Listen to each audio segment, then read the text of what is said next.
Hey guys, welcome to mini vlog, Bhavana's vlogs. ಇವತ್ತು ಬೆಳಗ್ಗೆ ಎದ್ದು ಮನೇಲಿ ಪೂಜೆ ಎಲ್ಲ ಕೂಡ ಮಾಡಿದ್ದೀನಿ. ಆ್ಯಂಡ್ ಈ ರೀತಿ ಹೂವು ಎಲ್ಲ ಕೂಡ ಹಾಕಿ, ಹೂವು ಎಲ್ಲ ಕೂಡ ಇಟ್ಟು ಮನೇಲಿ ಪೂಜೆ ಎಲ್ಲ ಕೂಡ ಮುಗಿಸಿ ಅದಾದಮೇಲೆ ನಾನು ಇವತ್ತು ಹೋಗ್ತಾ ಇದ್ದೀನಿ ನಮ್ಮ ಅಕ್ಕನ ಮನೆಗೆ.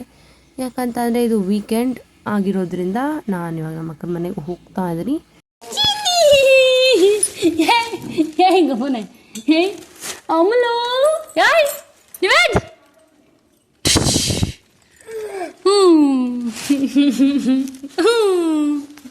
ಓಕೆ, ಅವನು ಫುಲ್ ಎಕ್ಸೈಟ್ ಆಗಿ ಬೀಗೆಲ್ಲ ಕೂಡ ಕಿತ್ಕೊಂಡು ನನ್ನ ಹತ್ರ ಬಂದ. ಹಂಗೆ ಸ್ವಲ್ಪ ತೆತ್ಕೊಂಡು ಕೂತ್ಕೊಂಡೆ. ಆ್ಯಂಡ್ ಇವಾಗ ಅವನು ಕೂಡ ಕೂತಿದ್ದಾನೆ. ಏನು ಇವಳು ಬರ್ತಾಳೆ ಹೋಗ್ತಾಳೆ, ಒಂದು ದಿವಸ ನಾನು ಕರ್ಕೊಂಡು ಹೋಗಿಲ್ಲ ಅನ್ನೋ ಥರ ಏನೋ, ಐ ಡೋಂಟ್ ನೋ. ಅವತ್ತಲ್ಲೇ ಇದ್ದು ನೆಕ್ಸ್ಟ್ ಡೇ ಅಲ್ಲಿಂದ ಕಾಲೇಜ್ಗೆ ಹೋದೆ. ಆ್ಯಂಡ್ ರಾತ್ರಿ ಸ್ವಲ್ಪ ಹೊತ್ತೆಲ್ಲ ಕೂಡ ಆಟ ಆಡಿಸ್ಕೊಂಡಿದ್ದೆ. ಅಷ್ಟರಲ್ಲಿ ನಮ್ಮ ಅಕ್ಕ ಅಡುಗೆ ಮಾಡಿದ್ಲು. ಚಪಾತಿ, ವೆಜಿಟೇಬಲ್ಸ್ದು ಏನಂತಾರೆ ಪಲ್ಯ ಮತ್ತು ಬೋಂಡ ಮಾಡಿದ್ಲು. This two mini blogs. Next mini blog.